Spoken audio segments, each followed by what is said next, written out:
So this story, I I really don't know how I still remember this, but it's like my very first friend taught me into stealing.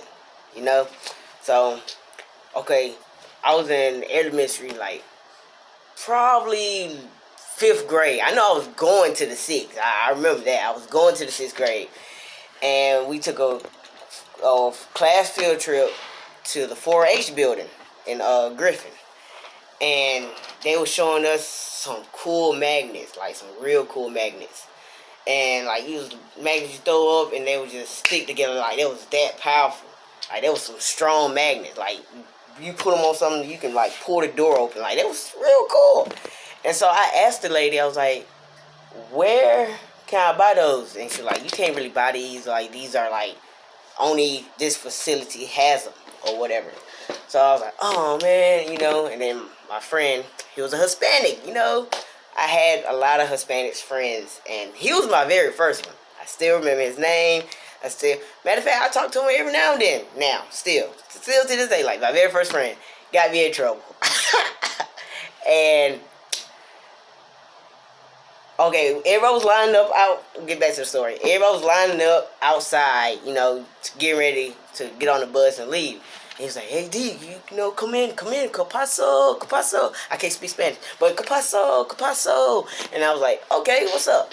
And he was like, "You like the magnets?" I was like, "Yeah, I like them magnets." He was like, "You can have it, yo." I was like, "How?" You put it in his pocket. Whoop, here, you have it. I was like, "For real? Like, this is okay?" "Yeah, man. Capase, capase." I was like, "Alright." So I grabbed it, put it in my pocket, took off, and we got on the bus. We made it to the bus, made it all the way back to the school, right? On the bus at the school time, I think it was like 2:30 for elementary, like around that time. So it was like, we made it back probably like right after lunch and all that. So we got there right at 2. So, they started calling for the bus riders and stuff. I was like, "Man, I got the magnet. I'm about to go. We about to make it."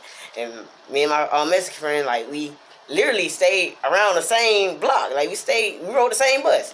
So I made it to the bus. I'm over here, like, chilling and stuff. And then I see him. I'm like, "Why he running?" So he's running. And I see the teacher, not the principal at the time, she was standing out there. And he got on the bus. He was like, "Yo, they need to talk to us, yo." And I see the principal. I'm like, "Why they going out there, bud? Like, who gonna take me home? My mama ain't coming to get me. I'm not walking." I was like, "Bro, she tripping." Nope. And so she literally politely walked her butt to the bus, told the bus driver, "We're not leaving until Jacorbius get off the bus." Nobody knew me by Jacorbius. Everybody, "Who's Jacorbius? Who's Jacorbius?" "D, get off the bus." I was like, "Oh, okay. Oh, you talking to me?" "Oh, I didn't know you was talking to this Jacorbius. I thought you were talking to the other D, the other Jacorbius." "Okay, I go." So, got on the bus. Mind you, in elementary school, I didn't get in too much trouble. I mean, I got in trouble, but not just too much trouble.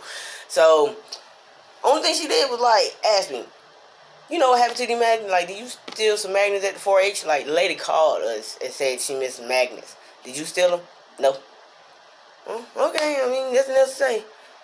Go get your stuff off the bus. I like, go get my stuff, because I left my stuff on the bus. So I thought it was going to be like a no, and then go back and, ride the bus home. I go back, grab my stuff off the bus, go back to the office, and she was like, "We got to search your stuff. You said no, but we got to make sure." So I had just remember, I took it out my book bag. So I was like, "Yeah, go ahead." Put it in my pocket. What gave me away was when the magnet smacked the desk. Like, it just stuck to the desk and doom. And my jacket was just hanging there. She's like, "What is that?" I was like, "Nah, that was my hand. I like to make beats. Boom, boom, boom." She's like, "Oh, okay. Take your jacket off and put it on my desk too." Oh, my jacket, I mean, it's cold in here. You know, I really need to get on that bus before it leave me. She's like, don't worry about the bus. Don't worry about the bus. I was like, all right, take my jacket off. And I try to, like, put it down lightly. Next thing you know, boom, it just stuck. So me and him sitting there, and his face turning red. You know, like, when I get in trouble and I know I'm caught, my whole body get hot. I don't know if anybody else feel like that, but my whole body get hot. So I'm over here like, I'm gonna get my butt beat. I'm gonna get a whooping. I know it. So, called my mom. I called my grandma, and so my mom came up there. Oh, she was his, you know. Have you ever seen a 4-foot lizard? I mean, I ain't gonna call my mama a lizard. Let me stop. But just a mad lady. Like, she was just real mad, but she's so small. But compared to me, she was tall at the time. So, like, now, mama, yeah, I'm taller than you. Don't play with me. But, yeah, she was just so small and so much anger. And I feel like my Mexican friend had it easy. Like, easy. Because his people didn't speak English. So, it's over here, Mom, tell your mom what happened. Tell her how I found this magnet in your pocket. So I'm over here telling my mom, like, okay. Well, basically, I ain't have to tell my mom nothing. She understood everything. Like, she understood what the lady was talking about, like suspending me, and we're banned for 4-H, you know, and I lied. Bro, I'm talking about everything. And then, here it is, my Mexican friend, his parents come in, it was like, and then my Mexican friend,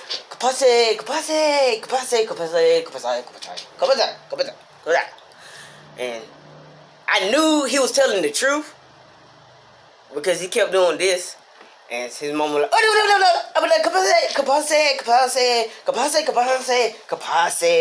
and then he was like, Mom said, do what you need to do. I was like, wow, you told them the truth? I would have just lied. Like, I would have said, Mom, I'm in here for a good reward.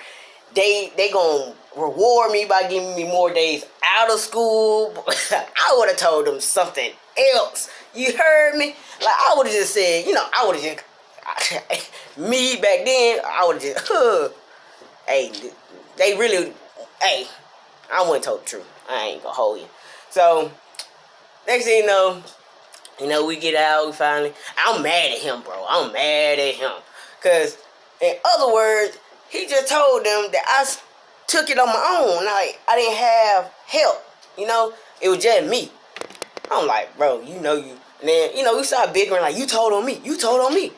Like, bro, I ain't tell on you, bro. He's like, nah, I ain't tell on you. So, you know, we started bickering. And we wasn't friends. And then the next 2 days, when we came back from our suspicion, we came back to in-school. We had in-school suspicion. So, you know, he sat on that side and I sat on this side. You know, you don't supposed to talk in school. So, he was like, don't look at me. I was like, capacity, don't look at me. And then he was like, what? I was like, I don't know, man. I didn't tell on you. I just need a friend. And then he just started laughing. He's like, yeah, me too. So, you know, getting kicked out of ISS for talking. But, you know, to this day, that's still my friend. To this day, I haven't told on him. But I do blame him for getting me to steal. Because after that, what I've been stealing over after, it was like a drug. I had got addicted, you know. I was stealing lead pencils, erasers, notebook paper, you name it. I stole it, you know. This video's a lot longer than I expected. I guess because the details and how much I was making sure y'all understood what was what. But hey, story time.